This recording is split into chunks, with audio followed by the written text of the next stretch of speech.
درود تاج، درود تنجینہ، درود مئی اور اس قسم کے کئی نام آتے ہیں، گھروں میں کتابیں بھی پڑھی ہوتی ہیں، کس کی ایجاد ہے؟ کیا ان کو پڑھنا سنت اور فضیلت کا یہ کام ہے؟ بابوں کی ایجادیں ہیں جی، کوئی فضیلتیں نہیں ہیں جی ان کی.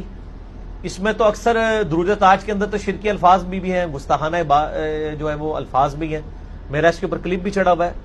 دروشی پہ مسئلہ 56 میرا ڈیٹیل 2 گھنٹے کا ہے، اس میں نے ڈسکس کیا تھا. درود تنجینہ ہو یا درود تاج ہو، درود ماہی لکھی، یہ سب علماء کی لکھی ہوئی چیزیں، اس کی اسکروٹنگ کریں. ایز اے وظیفہ تو وہی پڑھیں، اللہم صلی علی محمد وعلی آل محمد، جو سنن نسائی کے اندر موجود ہے، اور بخاری مسلم میں درود ابراہیمی ہے، وہ پڑھیں آپ.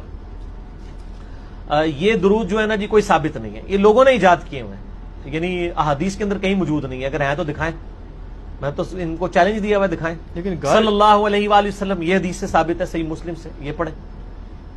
مطلب جو تجربہ کیا تقریباً ہر گھر میں یہ پڑھی ہوتی ہیں کتابیں، عورتیں پڑھ میرے بھائی جب سنت ختم ہو جائے گی تو بدعت ہی آ جائیں گی نا. جی، عورتوں نے تو پڑھنا ہے نا، تو عورتوں کا ہی دین ہے نا، کسی عورت نہیں ہو سکتا لکھا ہو.